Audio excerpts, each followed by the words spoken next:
নদীর স্বচ্ছ পানি, এত স্বচ্ছ পানি যে উপর থেকে পানিতে কি চলাফেরা করছে তা সব দেখা যায়।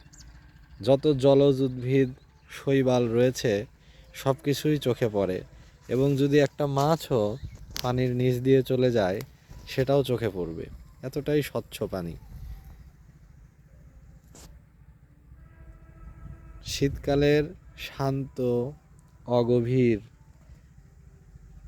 সুন্দর নদীর দৃশ্য। প্রকৃতিতেই রয়েছে প্রাণ, প্রকৃতির রয়েছে জীবনী শক্তি দানকারী এক অপূর্ব বৈশিষ্ট্য। এই জন্য বলা হয় যে নেচার হ্যাজ দ্য হিলিং পাওয়ার।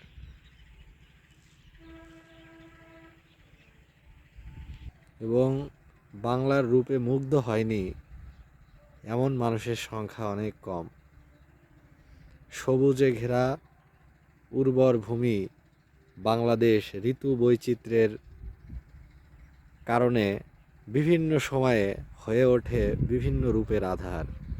শীতকালে চেহারা একরকম, গ্রীষ্মে একরকম, বর্ষায় একরকম, শরৎ হেমন্ত বসন্তে সব ঋতুরই রয়েছে স্বতন্ত্র এক বৈশিষ্ট্য, যে বৈশিষ্ট্য বাংলাদেশকে করেছে রূপসী। তাই সৌন্দর্য পিপাসুদের কাছে বাংলার সৌন্দর্যের বর্ণনা বারবারই ফুটে উঠেছে। আধুনিকতার মাঝে রয়েছে যন্ত্রণা। যান্ত্রিক যুগে মানুষ সব কিছুতেই যন্ত্রের উপরে নির্ভরশীল, এবং সব কিছুতেই রয়েছে দ্বিধা, দ্বন্দ্ব, সংঘাত, দুশ্চিন্তা, হতাশা, পাওয়া না পাওয়া ইত্যাদি।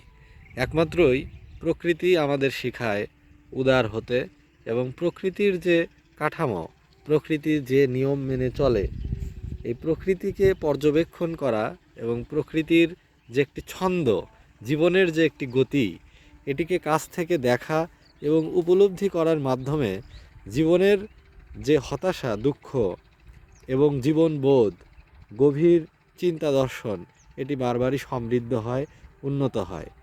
এবং নেচার এমন একটা জিনিস, প্রকৃতি এমন একটা বিষয় যেটা কখনো বিট্রে করে না। অর্থাৎ এটা হতে পারে, প্রকৃতি হতে পারে মানুষের পরম বন্ধু।